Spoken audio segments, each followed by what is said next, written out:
not. God damn it.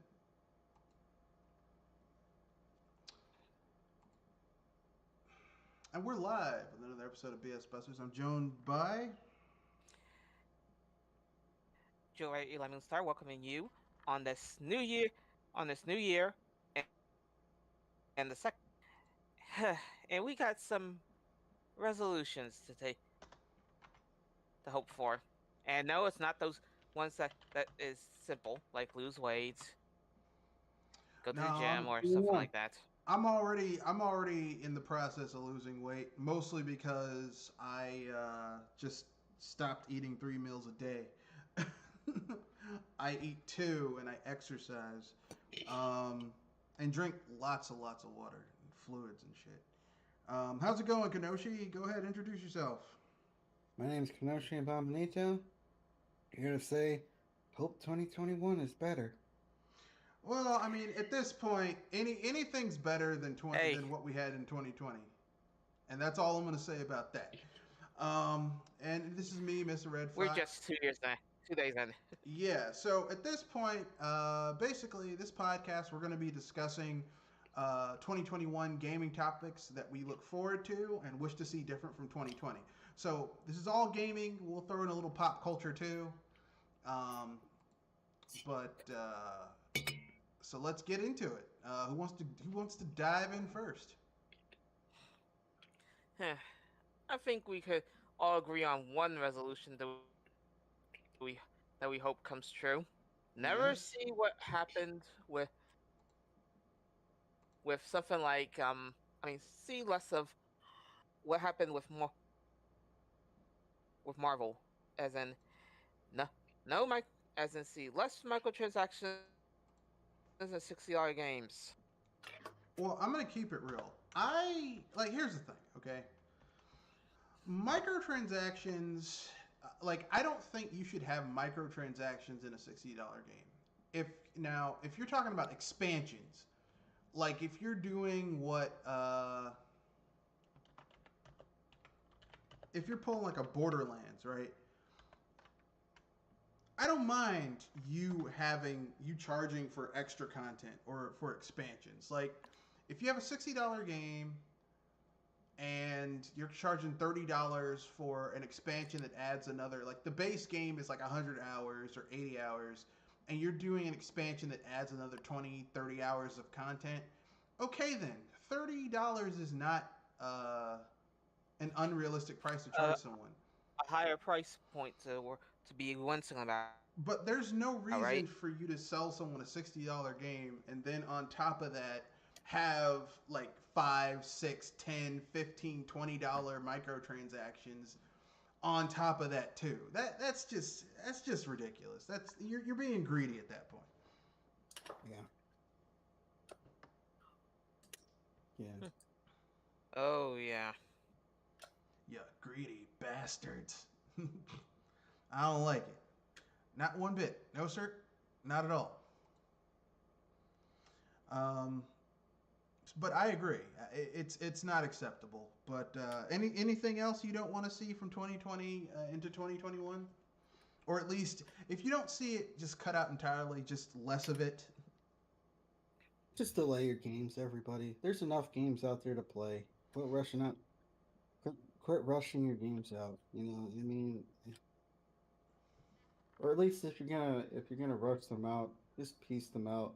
You know, release them on this platform first, and then that other platform later. Yeah. People have enough games to play. They can wait. I mean, I'm pretty sure everyone. I'm pretty sure everyone has some type of backlog. You know. All right. Like I'm pretty sure even like me, even just with Steam alone, I have a huge backlog of games. All right.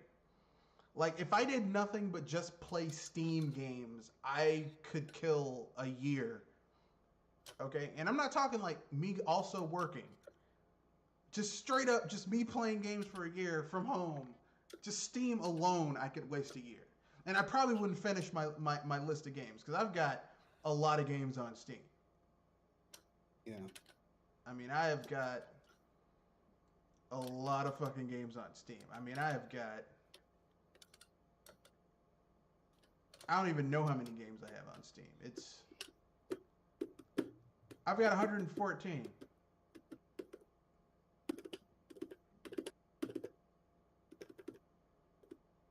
Oh. And most of those are like RPGs and strategy games and indies. So.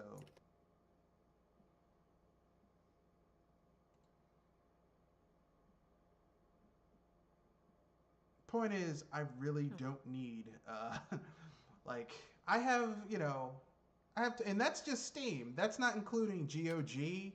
I've got a lot of games on, all those free games I got from Epic. Because no way he's paying anything for Epic. No, that's not true. I did buy one game off of Epic. I bought The Savage Planet, Journey to the Savage Planet, which is basically a Metroid Prime game. An absurd Metroid Prime game. And I got that game with the $10 coupon, I paid like $4.99 for it. So they got $5. $5 foot long. Yeah, they got $5 from me. They got $5 from me for it, but that's it. Like all the other free games I got off of Epic. Let me look up my Epic store. My Epic store, I have my library, I have 5, 10, 15. I have 74 games. And those are all free games. Some of which are duplicates of games that I have on Steam. Like GTA 5. Which I also have on Steam.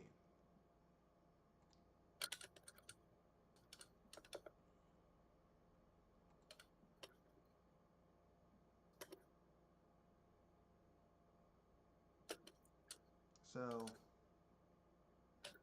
yeah. And that's just on PC. I haven't even gone into all the friggin' games I have on the Switch. I still have my Wii U hooked up. My PS4.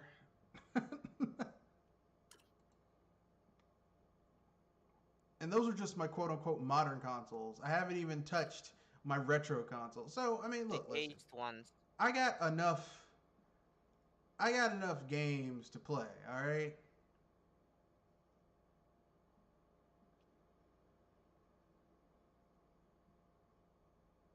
So I don't know why these people are always like, yeah, we need to get it out. No, you don't.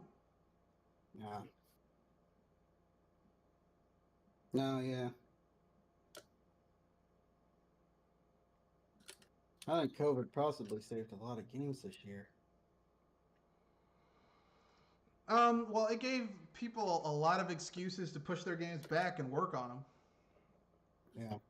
And not just get them out.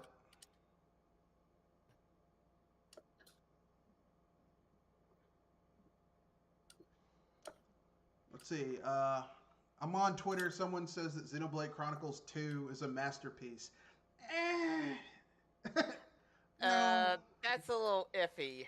No, it's not a masterpiece. I would say the first Xenoblade Chronicles is a technical marvel because of what they were able to do on the Wii. And it showed that there was nothing preventing high quality JRPGs being on that system other than effort of putting putting that on the system. I was gonna say that if anything, that means that it's all Xenoblade Chronicles would be the only one that also got the most remix. Well, it definitely did, but I mean, I wouldn't call it I mean, like, I wouldn't say that, like, okay, I wouldn't put Xenoblade Chronicles on the Wii or the 3DS or the re-release on the Switch. I would not say that that game is of the same quality as some of the best JRPGs of all time, which are masterpieces. So, like, it's not Final Fantasy VI good. It's not Chrono Trigger good. It's not Earthbound good. It's not Breath of Fire 2 or 3 good. It's not Lufia 2 good. You know what I'm saying? Like RPGs that are true masterpieces, it's not at that level. So to call it a masterpiece, I'm like, you're kind of being a little hyperbolic with your praise. It also depends on your definition of masterpiece, because that could Well, vary from person to person. typically speaking, when someone means a masterpiece, that means that it withstands the test of time. Like, like I was Beethoven's gonna Fifth say Symphony is considered a certain Mario masterpiece. certain Mario games are considered masterpieces. So even people who have never played, even people like people will agree that those are really really good, well made things. Like even people who might not necessarily give a shit, like they're like, oh, that's a pretty well made thing. I think there is some objectivity to it, you know, and you have to compare it to, if you really want to, if you want something, if you want to know if something is truly a masterpiece, take it and compare it to its to the best. And if you can stand with the best, then it deserves to be called a masterpiece. And Xenoblade Chronicles, neither Xenoblade, none. I like these games. None of them I would call a masterpiece. Well, And again, that this depends on either the group of people, uh, objective views of it. I mean, no, people think no, Final Fantasy it VII is a masterpiece. it would depend on their subjective thing, but I mean, objectively comparing them to what is widely regarded by the people who create the standards of whatever that field is. I mean, the people who Well, the played problem Final with Fantasy VII might think, yeah, it's great, but does it really stand up? Is it really as good as Final Fantasy VI or well, Chrono Trigger? all of us here would disagree with the idea of Final Fantasy VII being as good as Chrono Trigger or Final Fantasy VI. And But and I would make the argument that most of the people that call Final Fantasy VII a masterpiece have never even played Chrono Trigger. well, the thing about it is that there's no. I mean, we've we've gone through the Game Awards and whatnot, and there's not really a body of. There's no standards. There's no standard. It's What just whatever defines a they feel like. masterpiece? It's whatever Yeah, what's I mean, popular and they feel like it. I mean, whatever the journalists say Actually, is a it's masterpiece.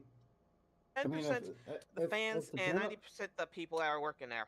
If if the that's journalists still say if the that's still journalists say an opinion piece. if the journalists say The Last of Us 2 is a masterpiece, most people are going to be like, oh, it's a masterpiece. I guess so. Which I mean, like I said, Jeff Keighley wants to make video games into a respectable art like movies, and I disagree. I will say video games are not like movies. Yes, movies are a commercial product, but there's an aspect to movies that requires a certain level of creativity that no matter how much the productivity aspect of it comes in, a movie can get made and people can watch it and they can determine for themselves whether it's good or not.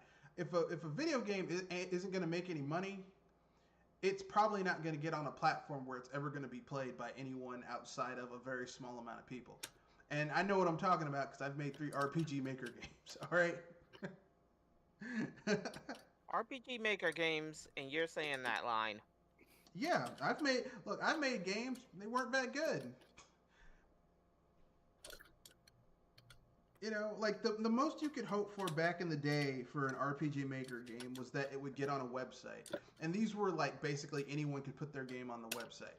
And then hope that you had enough people download it that it would get up on the board that says, hey, this is one of the hot games of the month or the year or the quarter or whatever, the season. Now, a lot of those RPG Maker games that I used to play back in the day on PC are on Steam. And Steam has become a massive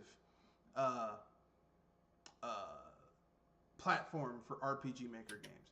And I know Well, some RPG Maker games, I think they're really good. They are. I mean, I think Crosscode was made in an RPG Maker. At least aspects of it. There are a lot of RPG Maker games that I've played that I feel are better than some of the RPGs that are out now. Mostly because they understand the basics of what an RPG is about. And like when you can't fall back on fancy graphics, you actually have to understand the core aspects of what you're doing. You know, it's kind of like a shitty chef. A shitty chef has to rely upon the quality of the ingredients. A truly great chef can take trash and turn it into something delicious. And that's Yeah. basically the difference between a lot of developers. Is that, in my opinion, a lot of developers, like, I mean, I've said this before. Final Fantasy started going downhill when the graphics started getting good because they stopped relying upon good storytelling, interesting characters, and started falling back on, well, we can make this look good. It's like, yeah, but that's not really what RPGs are about. Because I mean, don't forget, all this shit came out of D&D, and D&D really didn't have graphics. It was pen and paper, and dice. And if you were lucky, And maybe D&D is still that, but it it kind of got more complicated in a sense, if but also you're simpler. if you were lucky back in the day, if you were lucky, you might get a miniature. And if you were really lucky, you might have a pick. If you were playing a campaign that had player resource manual, they'd have the pictures, the scantily clad female characters, the male characters who were kind of fugly, the monsters, some of which looked really cool, others were kind of ugly. Like if you were lucky, you had that as kind of your graphical medium. Like basically the heavy lifting had to be done by your DM and how they told the story and how they told the adventure and had things unfold as time went on. And that's all you had. And then when, graphical fidelity came in, like, it was wonderful but also a terrible thing because it basically made people lazy. They didn't have to actually, Imagine. well, they didn't have to exert their creative chops. You know, like Final Fantasy has gotten prettier. The quality of the games, in my opinion, has gotten shittier as the games have gotten prettier, which is just amazing to me. Like, how could you go backwards? But they did. You know, Yeah. which leads to my thing that I'm tired of. I'm tired of remakes that are shittier than the game that they were a remake or a sequel to. If you're gonna make a sequel or remake something, it should be as good as or better than what it is a remake or a sequel to. Case in point, and I'm gonna use Star Wars as an example, right? Like A New Hope is good. It stands alone by itself. But The Empire Strikes Back is a better movie. Okay? Like it Mm-hmm. basically everything that was in the previous movie, the stakes were raised, the story got deeper, there was more shit going on. Um, you know, like like if you're gonna do a sequel, if you're gonna do a remake to a game, it better be at least as good as or better than what it was a remake of. Okay? I'm tired of seeing remakes of games where the remake is worse than the original game. I'm tired of it. I'm tired of seeing it. Um, I'm not going to name a ton of examples, but you guys know what I'm talking about. Or if I were Canadian, a boot. You know what I'm talking about? You know. Really one there. And frankly speaking, if I see it again, I mean, because we had a lot of remakes come out last year or sequels to games, and the sequels were shittier than what they were originally. You know, like how are you gonna make a sequel that's worse than what the original game was? I don't get that.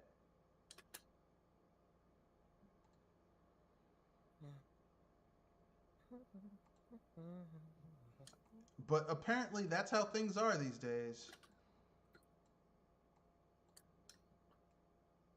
And believe me, I'm amazed. Because it doesn't make a lot of sense, but that's gaming these days.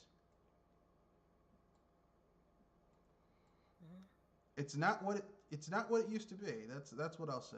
Um, But yeah, I mean, what are your guys' thoughts on that?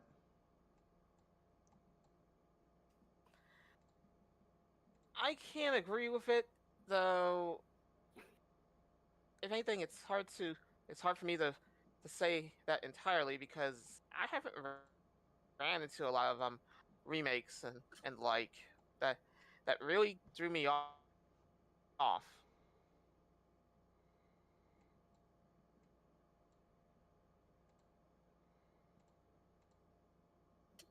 Okay. But then again, I'm usually focused on how the game plays than on the graphics and stuff. Mm.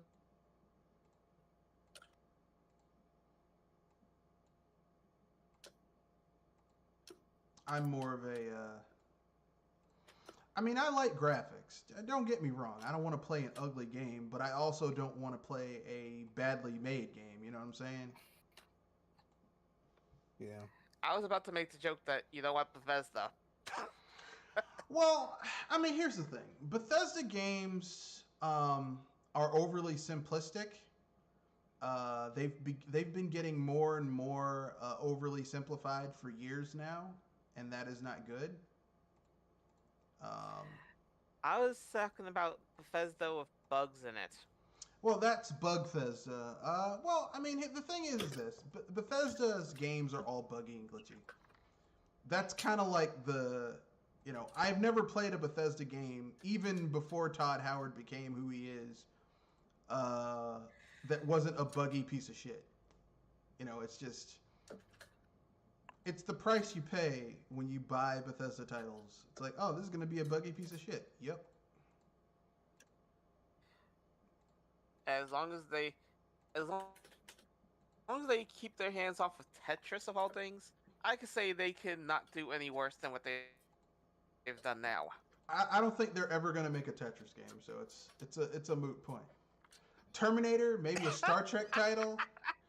But considering that EA and Ubisoft fucked up Tetris, I mean, how can you mess up? Yeah, how do you mess up Tetris? I don't know, but they did. It's like, it's like you had one job and you couldn't get that right. Okay.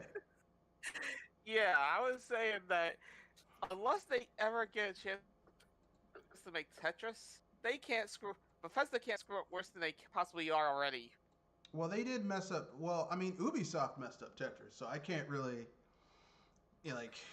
how do you mess up Tetris? Well, they did. I mean, and it's hard to Yeah, mess up Tetris because I mean, all it is blocks falling that's why. down. That's why I always say, yeah, that's the thing. I consider Tetris the bare minimum of games in a sense, I mean, and if you mess that up, there's a problem. look, I'm not saying that. I'm not saying that Cyberpunk being fucked up is excusable. It is not.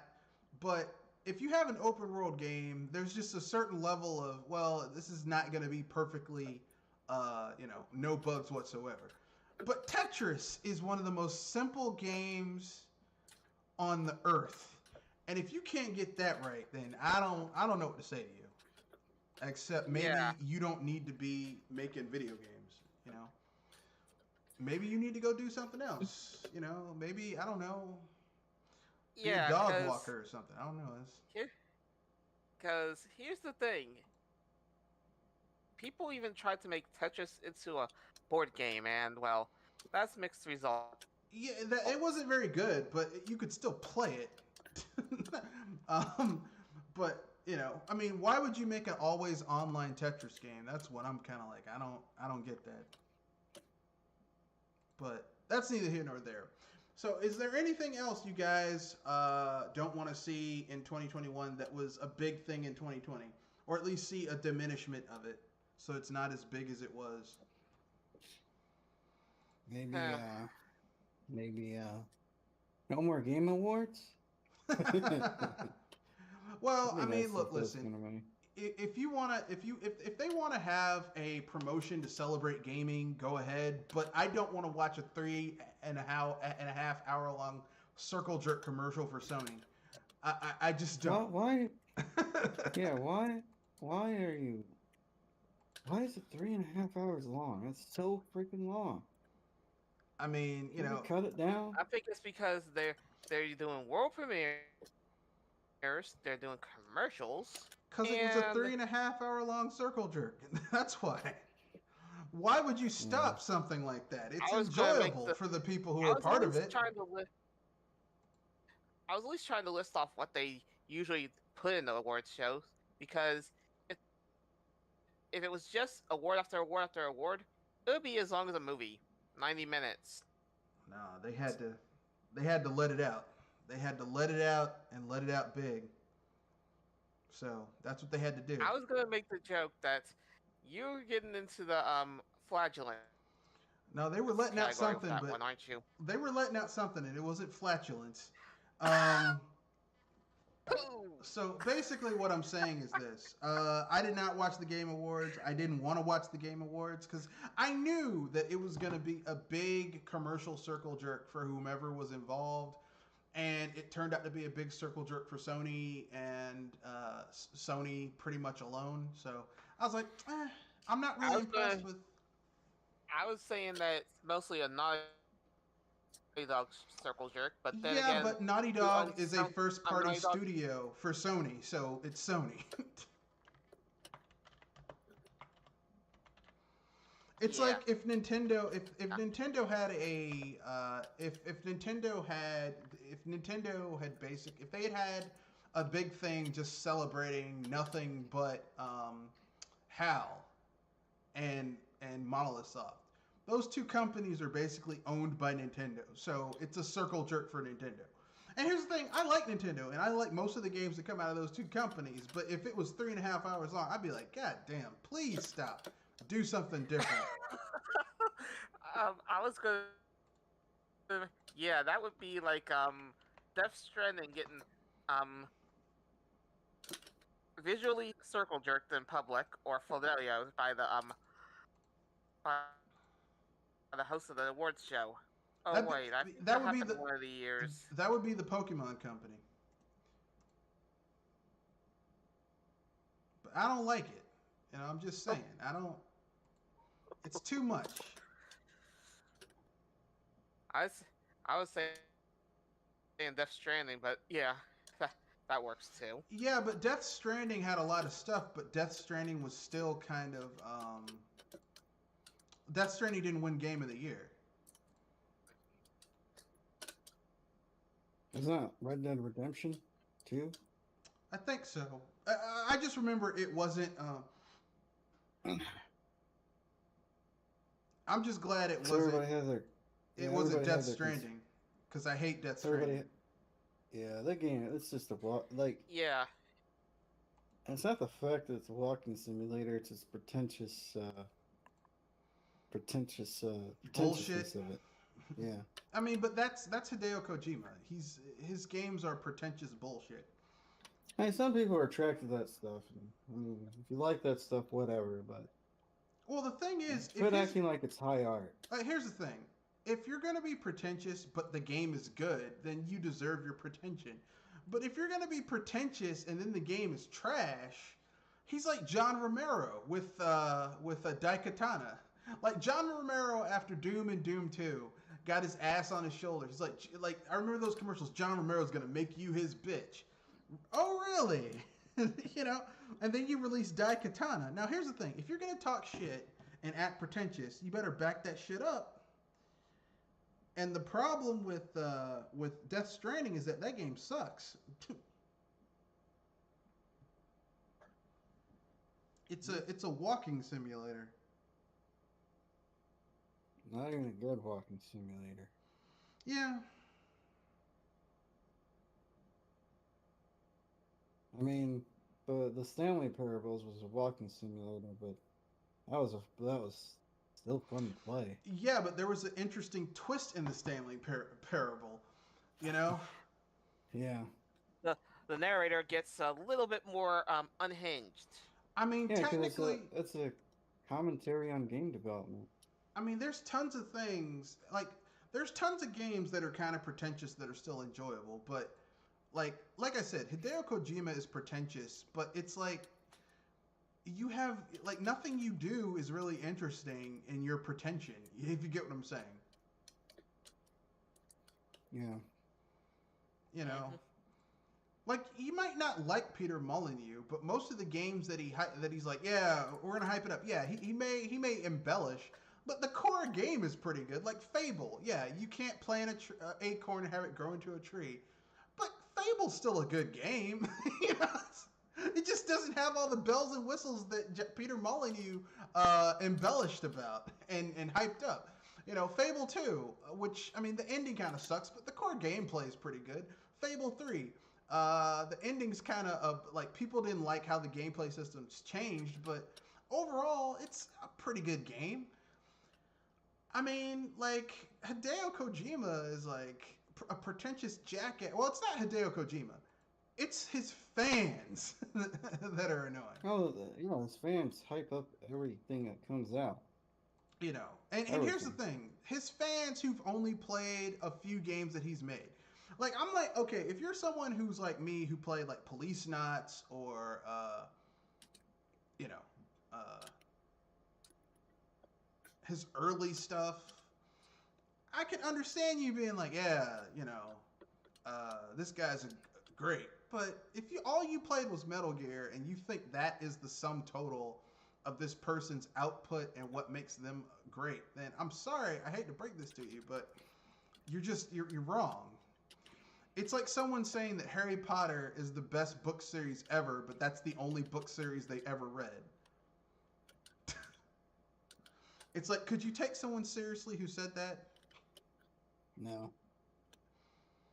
Like all of their opinions would be suspect. Yeah. It's like, hey, peaches are the best fruit ever to eat. Really? What other fruits have you had? None, just peaches? Come on, man, shut up.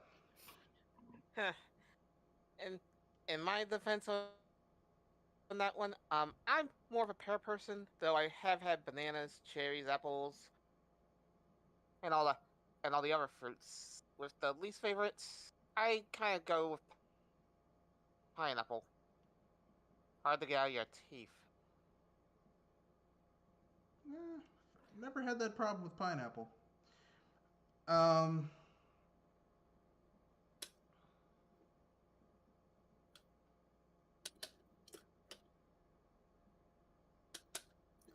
but that's just my own personal opinion.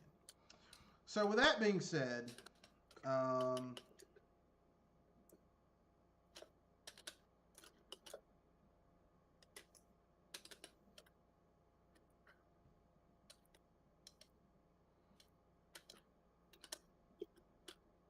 anyone else have anything else they want to say about trends from 2020 they don't want to see in 2021? Hmm. I'm I'm honestly a little bit worried about trend being those games that are so social and yeah are always that weird one, like the Fall Guys. I mean, it took off like a rocket and made me wonder how the how simple how much simpler this is this party game phase gonna be at this point. I mean, I'm not against party games, and to be honest with you, like I like that other party games are entering the field that aren't Mario Party because at this point, I just want Mario Party to die. Yeah, I mean, in Mario Kart Party Hey, could borrow stuff from stuff like Fall Guys or Among Us. Or, I mean, I was Having gonna mini games that are more interesting than anything, like Fall Guys, to me, the gameplay is more interesting than anything that Mario Party has done in like 8 games. yeah, yeah. Because Mario Party is just uninspired trash. I know people are gonna get mad at me, but Mario Party is just it is one of the most laziest franchises I've ever seen. The latest uh, Mario Party is the most expensive Mario Party. the only Mario Party that is less lazy than the only Nintendo game that is less lazy than Mario Party is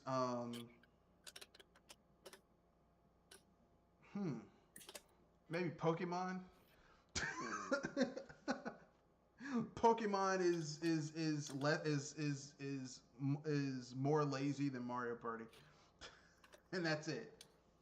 Because there's been what 11, 12 games in the franchise at this point. I was about to, yeah, mainline is at Mario Party 11, but they stopped using numbers at 10. Well, whatever. It's just too many. All right. And there hasn't been any major changes to the formula in like 10, 11 iterations. It's too much. It's too much. And here's the thing, okay? This isn't like The Legend of Zelda where the formula isn't really stale because the hallmark of a Legend of Zelda game or Mario or 2D Mario game. I was going to make the joke that Mario Party is kind of like Mario in that it keeps with a certain formula that hasn't aged over time. How it ages, I mean, how it matters is up to the variations that come before it. I would say it's different. Come with it. I would say it's different than a 2D Mario game because 2D Mario game, the hallmark of a 2D Mario game is the physics engine and the level design. It's like one big playground that you're trying to get through while finding all the little whatever MacGuffins are in the level and get to the end without taking any damage. And the hallmark of that is the level design or whatever clever gimmick they might have in that level. A Legend of Zelda game, whether it's 2D or 3D, the hallmark of those games typically is the dungeon design and the puzzles. Then you play Mario Party, and really, I mean, yeah, they might add a new rule here for a board, a new little twist for a board, but a lot of the boards are basically the same boards they had in other games. And the characters, I mean, have no real differentiation between them, except I think in later iterations, the characters had like little special abilities they could use if they filled out a thing, but ultimately they boiled down to essentially the same ability with a slight twist and the same goddamn mini games. I mean, it's just lazy. It's lazy and uninteresting. When you create mini games, something's gonna feel the same after a certain amount of time. So I can't do it. You know what? Normally I would agree with you, but they're 11 games in, and it's I mean the mini games. At this point. It's unforgivable. Like they could, like Kenoshi said, they should learn something from party games like Among Us and Fall Guys and even Fall Guys. and even Fall Guys is basically a 2-button game in a sense. It's still more interesting than any of the mini games I've played in Mario Party. Or Gang Beasts. Gang Beasts, where the characters have these weird kind of like boneless spaghetti arm movement where you have to pick somebody up and throw their asses off the edge of a thing in order to kill them. Like, even that's more interesting than anything I've gotten out of a Mario Party in years. Decades, even. So, I mean, Mario Party is just lazy, and I'm tired of it. I'm tired of the laziness and lack of ambition. So, I don't want to. Listen. I love you, Nintendo. I love your games, but you gotta do better. You gotta do better with your iterations. I know Mario Party's a cash cow, and I know that you don't want to alienate people, but Jesus, please, for the love of God, do something different.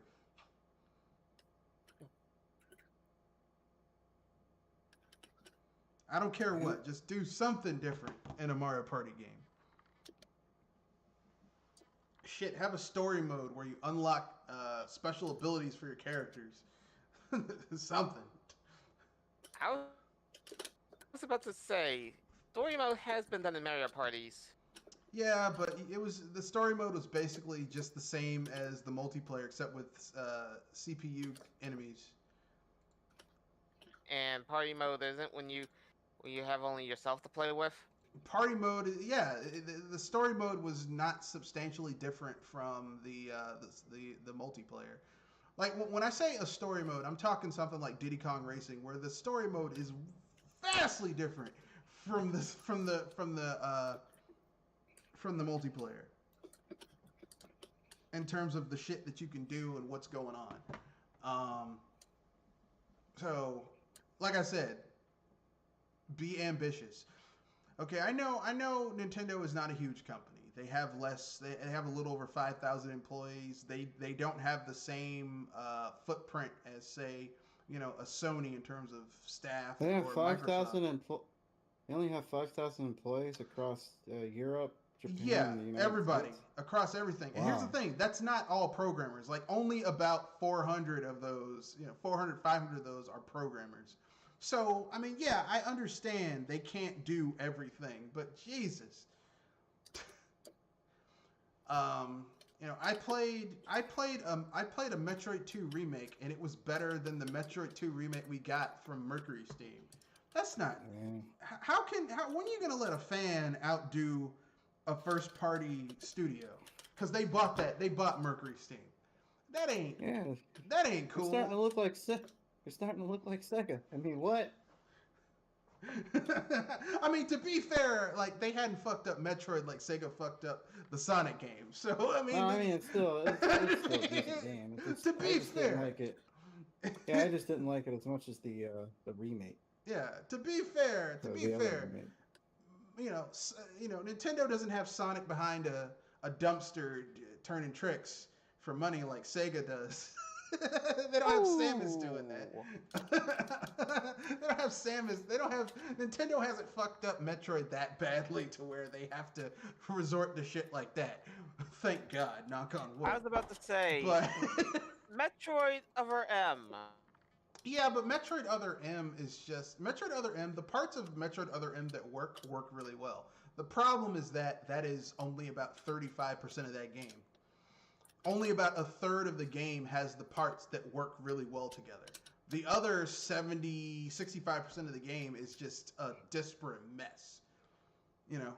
Like if you were a student and you took 8 courses in school and you're only doing well in 3 of them, you're still failing. So, Other M, there's 35% of that game that actually works. Unfortunately, that's still not very good. In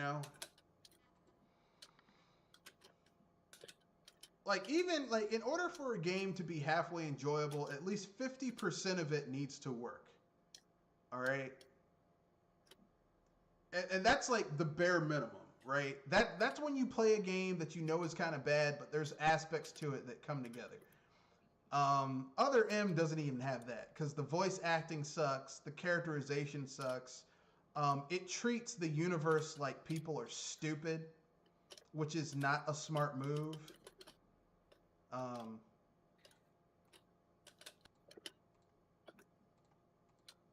Just dumb.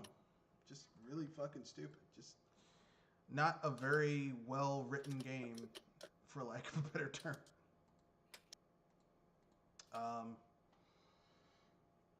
Fun fact, the guy who was the director of that game went on to make Paper Mario, Color Splash, and Origami King. Coincidence? I think not! But, yeah. You might be touching on a sore spot. But enough of that. Let's look forward to the things we want to see in what we're looking forward to in 2021. I want to build a new gaming PC, a high-end gaming PC. I'm basically going to get parts as they go on sale or get affordable.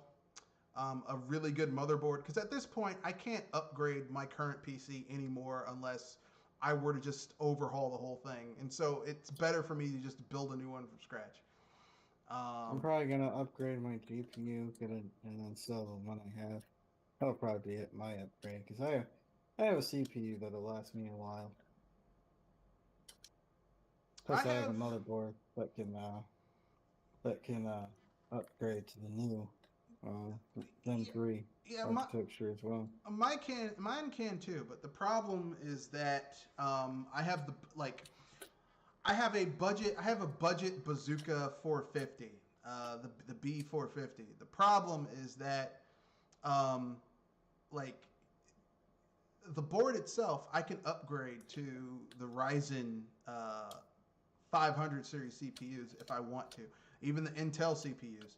The problem is that the board can only support so much other shit that goes along with that.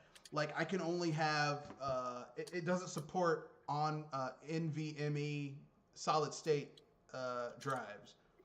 Oh. So it's all SATA, which is nice. What? It's all SATA. They're all SATA drives, hard drives that I can put on there. But the problem, which is cool because I got a good deal Black Friday on SATA, on SanDisk SATA 1 terabyte drives that were like $89 a pop. So, like, I got a really good deal. It was great. But, I mean, there's a certain point where you can't really upgrade something beyond, like it's not worth the amount of money you would put into upgrading it. You would just have to get a new thing. It's like if you have a car, there's only so many parts you can replace. There's only so many overhauls you can do. And at a certain point, you just got to get a new vehicle. Well, this is the case where, like, it's not worth my time to It's funny that you mentioned it because I had to say this to somebody that I knew that they have to get a new laptop sooner or later because their old one is on death's door, and well, they didn't hear me, and well, they're barely working on their laptop, and their phone is broke. Well, how old is the laptop? 7 years, by my last guess. And what brand is it? I think it's red something. I was trying to remember because those are the details I can recall from what he said, what he told me. Okay. Well, I was gonna say the only laptops I know of that can last years and years and years are MacBooks. MacBooks can last years and years and years with maintenance and upkeep. MacBooks and high-end office laptops. Yeah, but high-end, like typically speaking, office laptops. The brand of office laptops you can't, like consumers, you can't just go and buy those. Like you have to go to specialty places to get that, and you have to. I'm talking about is the consumer. The consumer brand. Yeah, like the ThinkPads and stuff like that. Oh, those. Those on the higher end of the spectrum might last 5 years, which for a laptop is pretty good. The only ones that I know that can last like 5 years. And as long as you maintain them and do maintenance and upkeep, like they're good, are MacBooks. Those are the only ones I know that can last that long.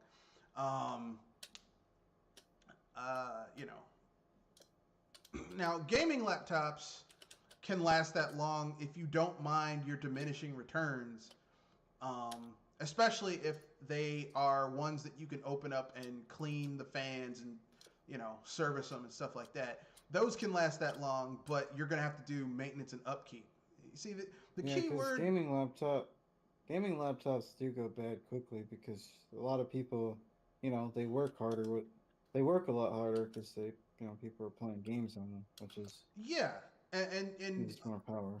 A lot of them are built in such a way that you can't really open them up easily and do maintenance and upkeep. Because what will kill parts in your PC faster than anything else is thermal exhaustion. It's heat.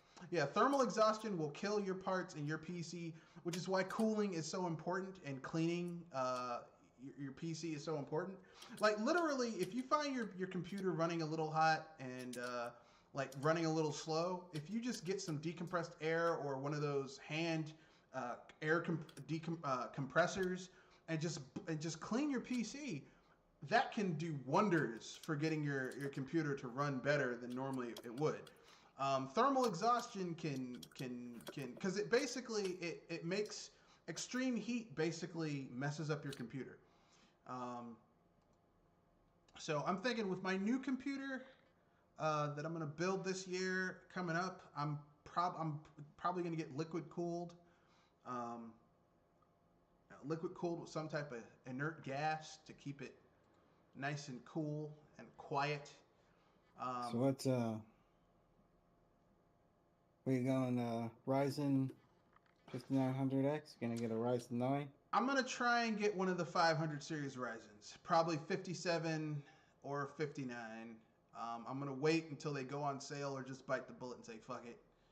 Um, Either way, I'm sticking with Ryzen just because Intel is too expensive. Even though Intel now that there's some competition, they can't pull people's pants down and try and take them up old pooter like they used to back in the day. Yeah, yeah, they gotta. They have to not. They have to.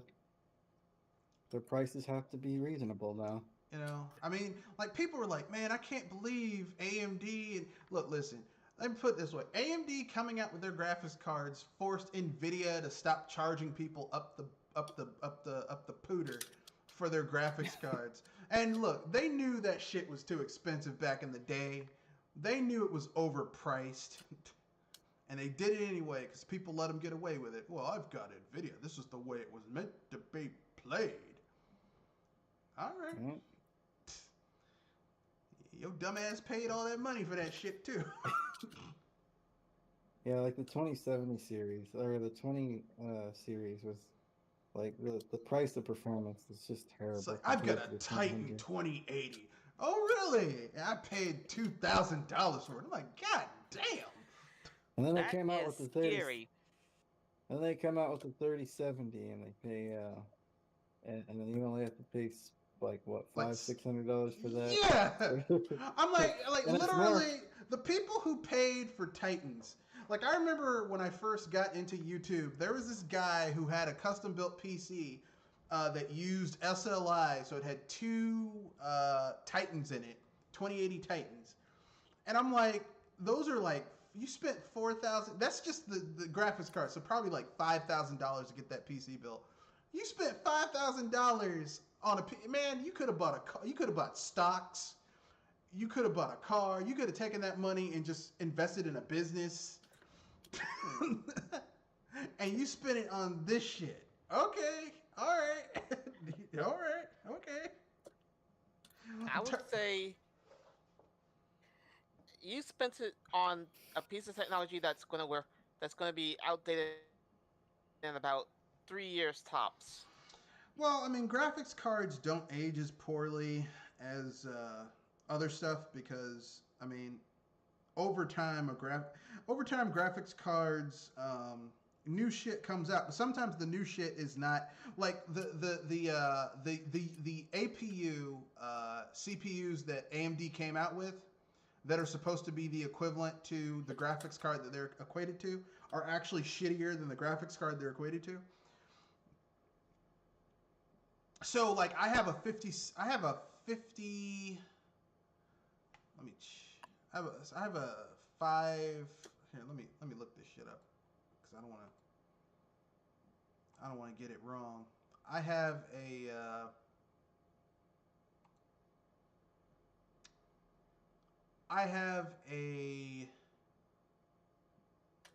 shit. Does it say? I know I have this shit up here.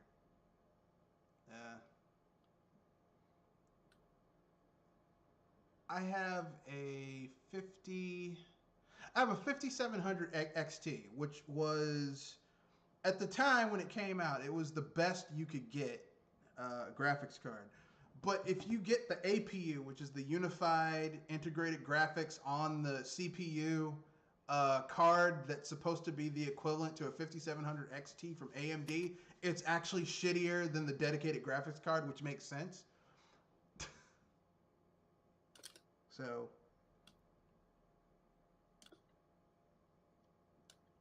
don't make the assumption that just because something's brand new, it's better. Because that isn't always the case.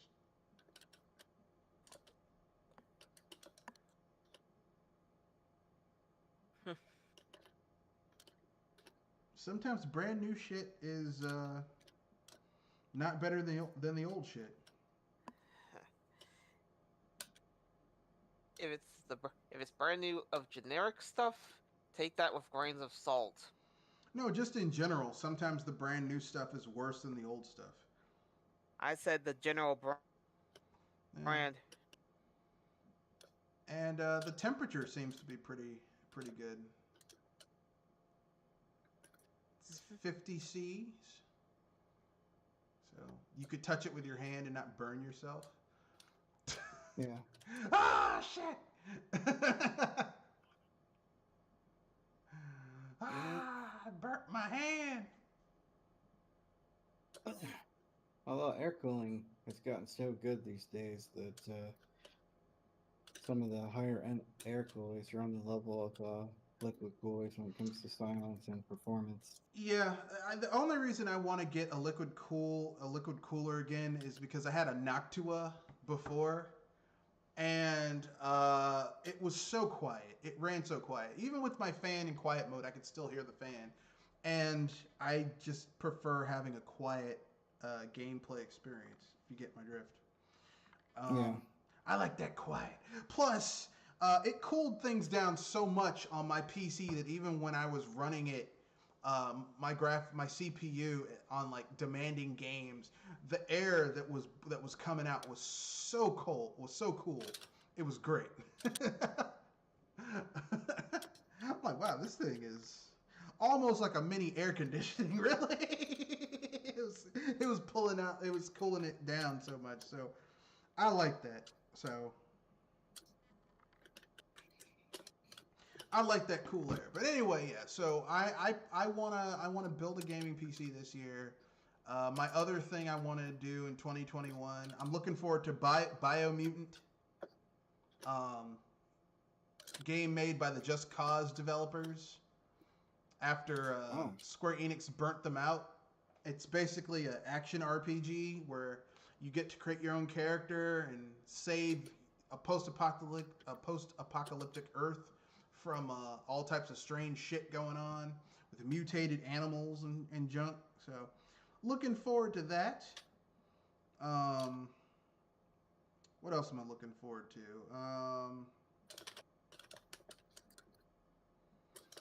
I'm looking forward to the new... No, go ahead, Jewel. I was about to say, I'm looking forward to Octopath Traveler. I mean, no, what was it? Oh, yeah. Bravely Default 2.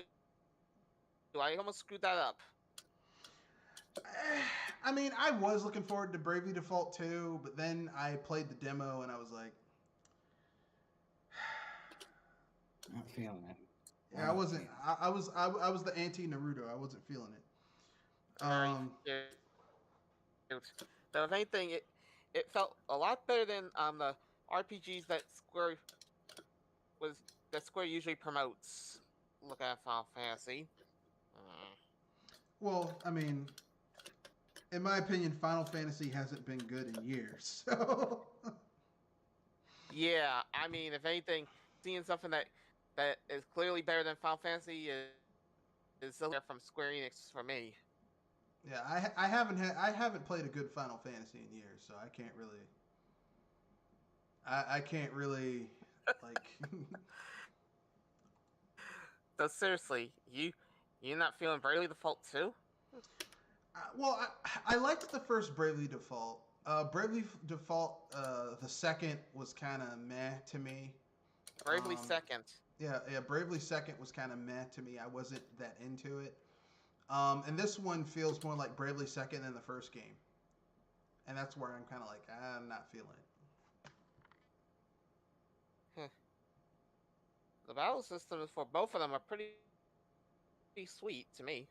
Even if they Yeah, do got that annoying clock that you have to leave out in the open and let it build up, and then if Oh you yeah, use and only three Square, charges, hmm, and Square, leave out that retarded microtransactions you did with the Bravely Default. yeah, which the developers that made the game sabotage were like, oh, you just put it in sleep mode and walk away, and so it's like you don't even need. It's like they were like, this is some stupid shit that they made us put in, but we're gonna nerf it, which is what they did. And, I like when developers stick it to the man like that. Um, Yeah. so I mean, it was, look, listen, I like thing is, that I game. actually, yeah, I was gonna say that I actually did that, and I got all the charges, so I don't have to pay for it. The So did original I. Bravely Default, the original Bravely Default game was probably the one of the better Final Fantasy games we had Yeah, for a while yeah. because I enjoyed the story, enjoyed the characters. I like how the game. I like the twist in the game. I didn't feel like the twist was, you know, Forced or just some bullshit. forced. Yeah, Yeah, that was pretty nice. yeah. I enjoyed that game. The twist was pretty cool. Asbel, the main character, like even in Bravely Second, where like you find out that like Asbel, spoiler alert, but the game's over 10 years old at this point, so fuck it. Asbel basically is the spirit of like one of the legendary heroes who tried and failed to defeat to stop the end of the world in one of the incarnations of the world. So basically, he's possessed by that spirit. So the reason why he survived his village getting devoured is because the spirit of that hero refuses to die and give up. So that's why he's a playable character in Bravely Second, because he just refuses to die, Yeah. which I think is pretty cool. Um, the downside, but like I said, like Bravely Second was nice. The first Bravely Default I enjoyed. Bravely Second, it wasn't quite as good as the first game. This game feels more like Bravely Second than it does the first game. So I'm kind of like, I'll probably if it goes on sale or comes to PC, I'll probably get it. Um, and seeing that Square Enix is bringing more shit to PC, the big game I'm looking forward to on the Switch is a game that comes out in February, which is Mario 3D World, Bowser's Revenge. Yeah, I'll probably pick that up. I will definitely get that game because I like Mario 3D World. I think it is an astonishingly good game that didn't get it to do because it was on the Wii U and people were talking shit about it. And this is one of those things where people talk shit about something and then they go back and they play it. And I would say that Mario 3D World is better than Mario Odyssey. Yeah, I say. Yeah. Because Mario Odyssey is nice, but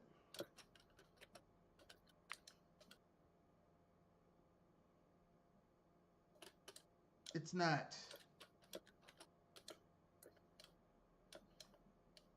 It's nice, but it's not like, you know.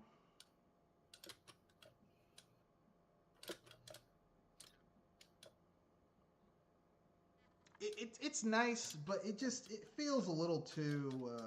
How's the word? What's the word I'm looking for? Plain. It feels too much like Mario Sunshine for me, and I hate Yeah. Mario Sunshine, so I don't want to play a upgraded version of Mario Sunshine because I don't like that game. Ooh. Yeah, I'm not a Mario Sunshine fan. I don't like it. I've never liked Mario Sunshine. Um, yeah, don't like it. No, sir, not one bit.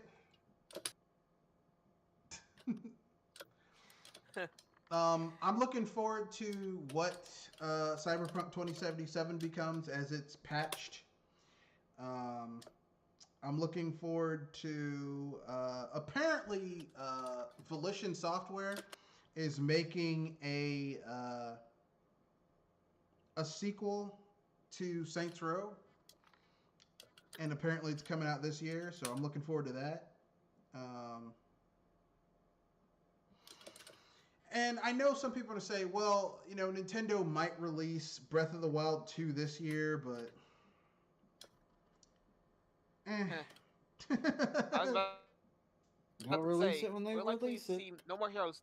I was gonna say we might see No More Heroes 3 before we see Zelda 2. I mean, even if they did release it this year, if it's just going to be more of Breath of the Wild, I'm not interested. Breath of the Wild just did not do anything for me. Yeah, and this is from somebody that's a 3D Zelda hater of sorts.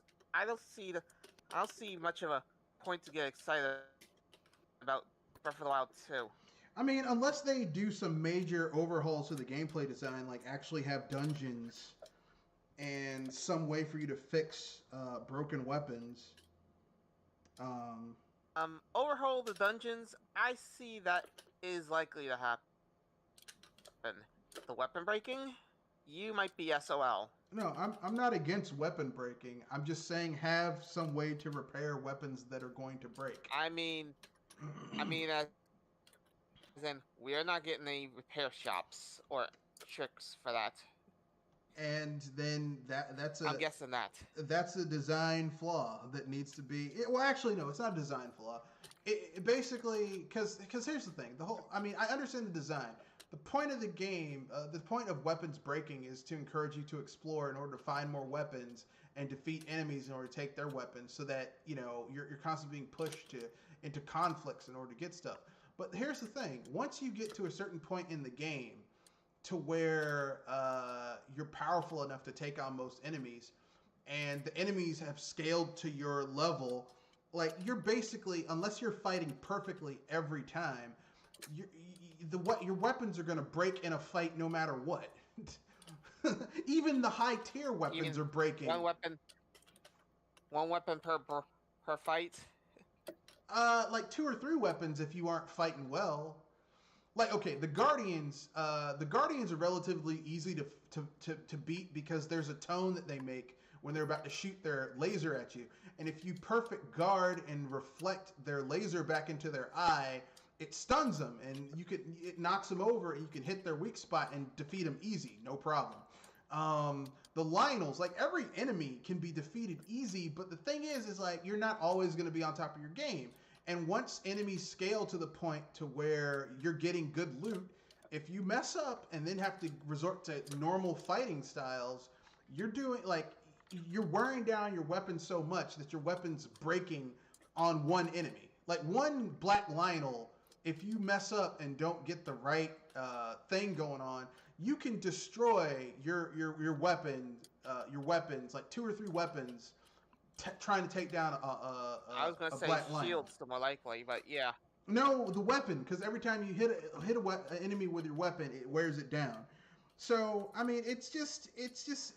I thought people were talking about screwing up on the timing for defense, but. Well, I mean, okay, look. If you dodge an attack at the right time and then do a blade flurry, it takes less stamina from your weapon. But if you're just doing normal attacks, it takes a decent amount of stamina away from your thing. And if you're facing an enemy that has a lot of health, it's going to take a lot of hits. And so that is how you basically lose your weapon. However, there's a trick with Lionels. If you grab a Lionel and you attack them while you're grabbing them like you're trying to ride them, it takes no stamina from your weapon. So that's how you're supposed to kill them so that you don't lose your weapon. But like I said, if you mess up your timing or like the way they're attacking just isn't conducive to that, you basically your weapons feel like they're made out of paper or cardboard. And that's just not a very good game design. I mean, I'm sorry, it's not. I mean, I know what their intent was, but it's not good game design. And here's the thing. There are other games that have had weapon durability, and they fixed it. Like, Dark Cloud had weapon durability. But here's the thing. And if your weapons broke, it was gone. But here's the thing. And you would revert it back to a shitty little dagger. But here's the thing. You could take your weapon and turn it into an orb and then fuse that weapon with another weapon in order to create a new weapon. Or you could go and buy weapon dust and ruin dust. Weapon dust, you could stop in the middle of a fight, go into your item menu, put it on your weapon, it restores durability to a certain point. Ruin dust, you didn't even have to open your thing. You basically would hit an enemy, and if your weapon was about to break, it would restore your weapon to full durability. I mean, with all the shit you collect in Breath of the Wild, like ores and charcoal and flint and sharpening stones, you can't make a weapon repair kit that repairs like even 15 hits of durability to a weapon. That's bullshit. I'm sorry. That is bullshit. That is arbitrary bullshit because they want you to fight enemies all the goddamn time. Because they didn't have any dungeons for you to explore. That's what that shit was about. The thing got off on a side tangent real quick. It's one of the things that I did not like about Dark Cloud 2, and what kind of kept me from really getting into that game was the mech. Yeah. I felt like the mech was it was one more thing I had to manage. Yep. I'm like, I have to manage this freaking mech. This is dumb. That's the problem with Dark Cloud 2 is that they're trying to do way too much in that game. Like the first Dark Cloud, it had enough shit. You'd go into a dungeon, you'd find the orbs, rebuild the town. If you did it in the right way, you would unlock everything, upgrade your characters, get more of the story, etc., etc. That was what made the original Dark Cloud work. And then Dark Cloud 2, it's like, okay, we got fishing, we got golf, we got bug catching. Plus you can invent shit in order to update your map. It's like, come on, man. What? This is too much. Yeah. It's too much. And here's the thing. It's too much for a game where you're just going into dungeons killing shit. Now, they did the same thing in Rogue Galaxy, which is like basically Dark Cloud 3, and it works because all those different systems work really well together. But you had to get the shit that was Dark Cloud 2 in order to get to Rogue Galaxy, which kind of is kind of the flaw because Rogue Galaxy is really good. It's much better than it has any business being, really, to be honest with you. Like way better. Like it's like this is much better than it has any business being, you know?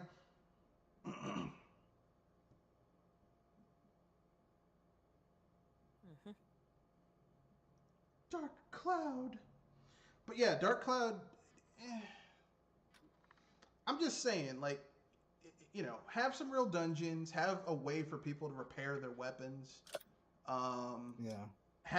Here's the thing, okay, you don't want to have repairable weapons? Okay, here's how you make dungeons worthwhile. You go into dungeons and you find versions of weapons that you would normally find outside that don't break. How about that? That gives you an incentive to go into dungeons. You want to find a hero's bow that doesn't break, go into the dungeon. Do that dungeon, you get a hero's bow that doesn't break. There you go. That gives you an incentive to go into dungeons. And you can, and instead of you spending, and then basically the weapons, in order to upgrade that weapon, because it has a set damage that it does, you have to go and find shit to upgrade it and take it to a blacksmith and have it upgraded. There you go. I've just solved the problem for you right there. Not difficult. Yeah. Okay? Not hard. Not difficult. I know you... Like, here's the thing. Breath of the Wild 2 should have a lot more traditional Zelda elements in it, since they don't have to spend all their time trying to get the shit to work with that engine. Okay? Which is why that game was missing so much shit. There you go. At least give us some key items that don't break. And look, if you're gonna add horses into the game, if you're gonna have horses, don't have the glider. Okay? Because if you have a glider, horses are useless in Breath of the Wild. Completely useless. Why would I ride a horse when I can? Why would I ride a horse when I can light a fire, jump over it, and hang glide over there? And not only that, your horses can't swim. Your horses cannot swim. When horses in real life can swim. Yeah. I was gonna say, did they really make it? Did they really nerf the horses that badly? The horses suck in Breath of the Wild. They're trash. They are Compared to hot Lion, buttered. I can understand that. They're hot buttered ass. They are terrible. Okay, when people look, I was one of those people that was like, yeah, Breath of the Wild is my game of the year. This is one of the best Legend of Zelda games ever. And then I went back and played it a second and third time, and realized that Breath of the Wild is a demo. It's a demo for that engine because there's so much basic shit from the Legend of Zelda franchise that is not in Breath of the Wild that should be there. Actual dungeons, key weapons. Yeah, actual dungeons, weapons. I say key weapons. No, I mean just You know, the hook shot. The I was trying to think of what else. or tools, dungeon tools. There are no dungeon Okay. tools. There are no dungeon tools because I mean that was one of the hallmarks of a Legend of Zelda game was going into a dungeon, finding said dungeon tool, and then realizing how the hell am I going to use this against the boss, and then having a boss that you had to utilize that against. Like one of the most interesting boss battles in a Legend of Zelda game is the against the Stall Lord in Twilight Princess at the ancient jail, the ancient cursed jail, where it's like, man, I got a spinning top. How the hell am I going to use this against the boss? And then you fight the boss, and it's like, wow, I'm pinballing this boss to death. That's awesome. I was gonna make the joke that it's a blade, ram your blade into it. There is absolutely nothing interesting like that going on in Breath of the Wild. The final boss fight against Ganon is a fucking joke. They should be ashamed of that boss fight. Someone should apologize for that shit. No, I would say the last phase of the No, final boss fight. even those parts of the boss fights against Ganon are a joke because like they keep on recycling the same boss multiple times. That's lazy. And then the final boss fight where it's like hit me here. You see this big glowing spot? That's my weak spot. Hit me here. It's the laziest. It's lazy. That's what I was talking about. I thought the last part of the boss fight was especially lazy. You know, and here's the thing: I'm not used to to a Legend of Zelda game being lazy. All right, I'm not used to lazy I mean, Nintendo gets lazy about their like moneymaker franchises that they don't put much effort in, like Mario Party, Pokemon, some 2D Mario games. But a Legend of Zelda game, I have never seen Nintendo be fucking lazy with a Legend of Zelda game until Breath of the Wild. I mean, or where a lot of games are really light on the story and just about exploring and creating your own fun. So, yeah, I hate not that. everybody likes it. Yeah, not everybody likes it. People like, yeah, because developers like, you can create your own fun. Motherfucker, what I pay you $60 for? I mean, that's like going to a restaurant. That's the same line as the Mario Maker. That's like if you go the Mario Maker games. Yeah. That's like you go into a restaurant where you pay $100 a plate, and they're like, no, you got to cook your own food. What the fuck I pay you for then? Shit, if you want me to fix it myself, then why the fuck should I be paying you money? And that's how I feel about. I was going to make the joke that you might as well have them pre-pack. You might as well have them pre-package the meal, give it to you, and then have them be how they heat it up. That'd be just as much of a fu to you than just going into the restaurant.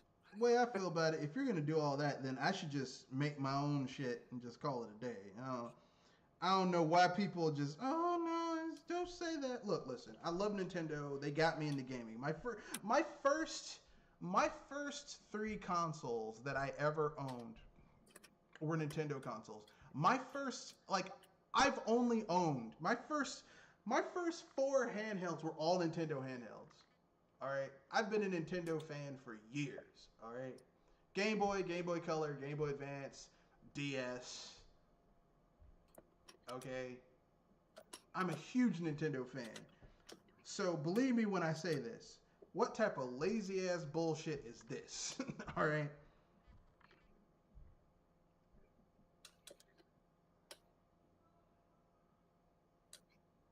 And it is lazy. I don't want to hear, oh no, well, it's hard. Hey, look, I know video game development is hard. That's no excuse for this lazy ass half assery. um, but that's neither. But hey, like I said, they gave us a demo. This isn't the first time Nintendo has basically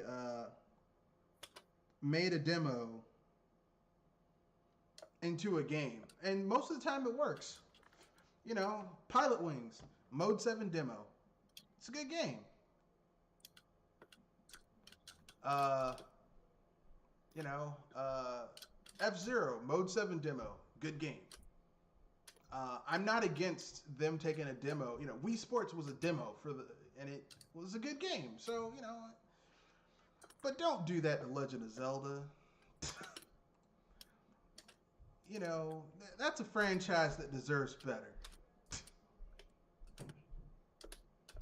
But anyway, I'm sorry to monopolize the cast. Anything you guys want to add before we wrap things up? Not really. Basically, I'm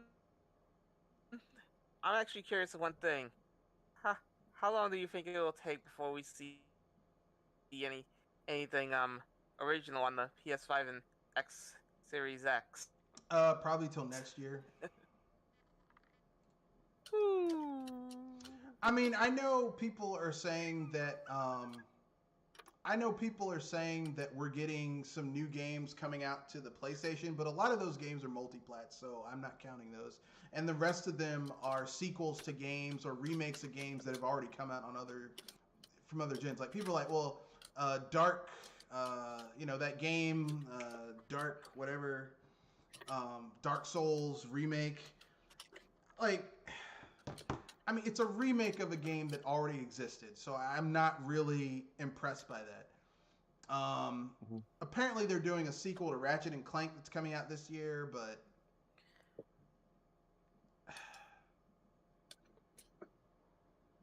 it's like I want to care, but I don't.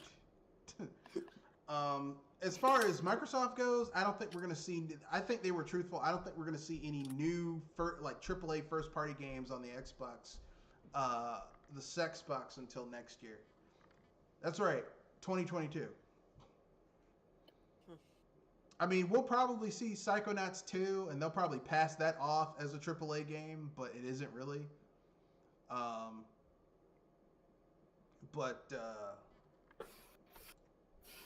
Yeah. And that's my opinion. Kenosha, you have any estimations about when we're going to see some new games come to these next-gen consoles? I'd say about next year is when you'll see the big exclusive titles, at least for PlayStation. A lot of Microsoft's games are coming to PC as well, so. Yeah. There's not going to be there will be no exclusives coming to the Xbox at all. So, if you own an Xbox and you also own a gaming PC, why the fuck would you buy an Xbox? There is literally no reason to own an Xbox. Yeah. I'm like, why would you do that? There's no reason to own an Xbox at this point. Because there's no exclusives. Like, zero exclusives. Sony, I mean,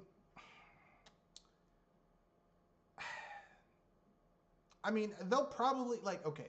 Sony loves to do this. They love to take like a AA or single A game and pass it off as a AAA exclusive. But I mean, their really big shit's probably not going to come out till next year too. Yeah. So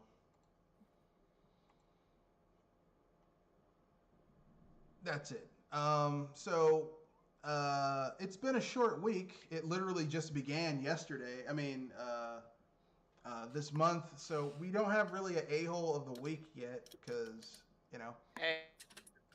Hey, we just started 2021. Yeah, we just started 2021, so don't really have an a-hole of the week. So I guess we could do another unpopular opinion. Who wants to go first? My unpopular opinion, I'm feeling certain games that, I mean, certain relaxed games are kind of being underrated. As in games that try to mimic Animal Crossing in a sense. I mean, there is a value to having games that help you chillax and try to cut the breeze with all the characters of the area. Fair enough. Kenoshi? I don't have an unpopular opinion this week. All right. Okay, I guess I'll dive into it. My unpopular opinion is this. Nintendo right now has the highest selling ninth gen console at this point. Um, and like hands down, they have the best library of games, mostly because they had a 3-year head start. And Nintendo right now is kind of getting their asshole up in the air. And I don't really like Nintendo when they get their asshole up in the air because then they start to rest on their laurels and get kind of arrogant. Happened during the Wii, happened during the Game Boy, happened during the DS, where like basically their system starts to sell so much that they think they can just put any shit on the system, and they don't put as much effort into some of their games. And I don't like that. I also I don't was like. about to say, this is when you see shovelware in plentiful amounts.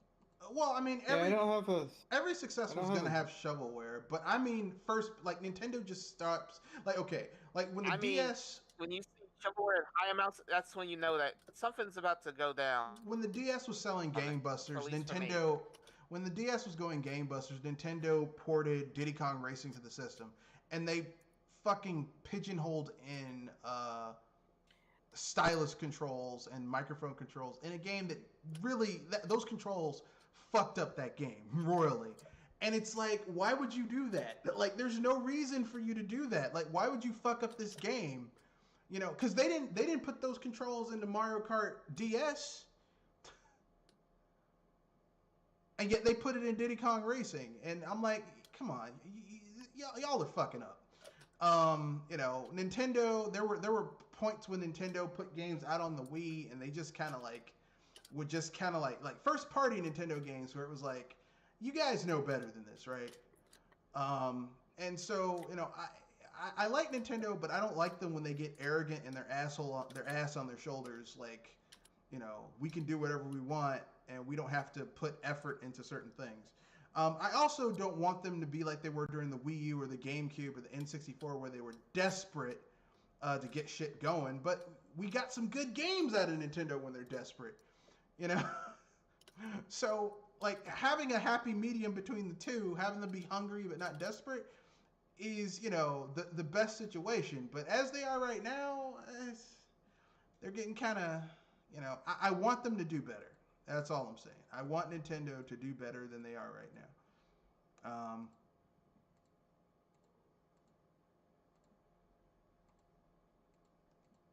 So hopefully they will. But that's my opinion. I'm sticking to it. That's my unpopular opinion. Anyone else have an unpopular opinion they want to share before we wrap things up? Since it's at 9. I mean, I agree with you on the whole Nintendo thing. I think the problem with and I noticed this during the Wii era. I just felt like they were a little too Complacent. complacent with their sales and weren't necessarily giving people the games that they wanted until like the last end of the Wii cycle. I mean, we got some good games from Nintendo during the Wii. Don't get me wrong, but not like not like they could have. And it's not like they didn't have the money, because they were making money hand over fist. You know,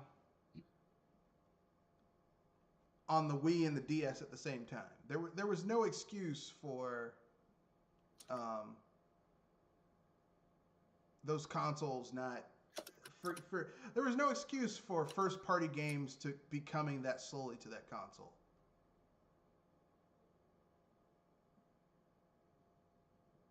Yeah. So, and that's basically where we are right now with the Switch, where it's like this is like a high selling system. You guys have a lot of gullible people paying for your online. People are buying software hand over fist. You guys are making tons of money off the software.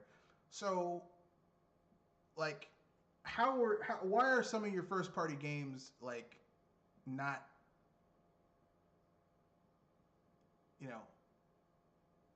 great?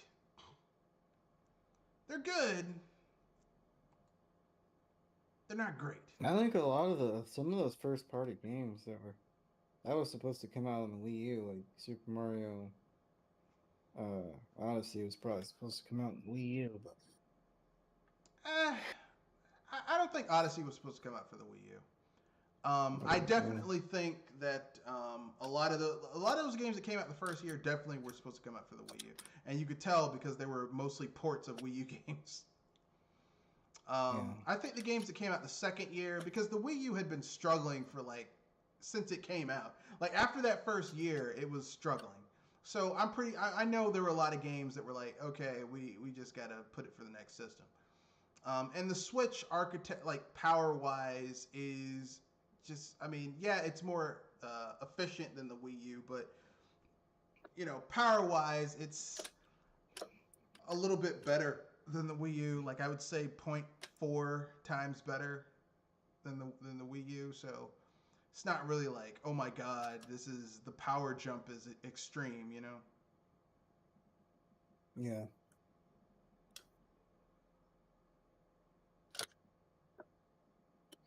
But anyway, yeah, that's my unpopular opinion. I want Nintendo to do better.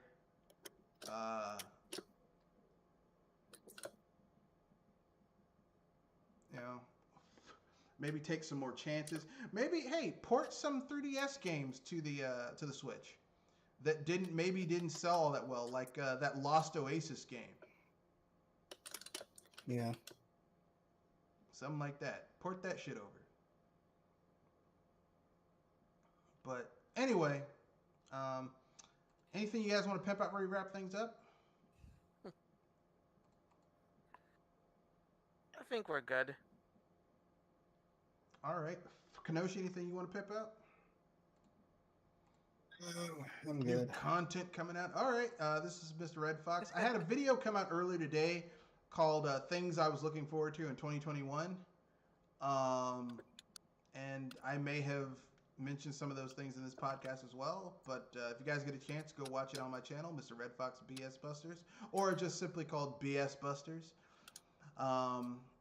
So rate, comment, share, subscribe, ring that bell icon so that you can stay up to date with when I go live on YouTube. Your YouTube stuff usually. And don't forget, you could check us out on email, on Twitter, or Discord. If you follow me on YouTube, on Twitter, you can reach me, all that type of stuff. Peace, good night, and hype responsibly.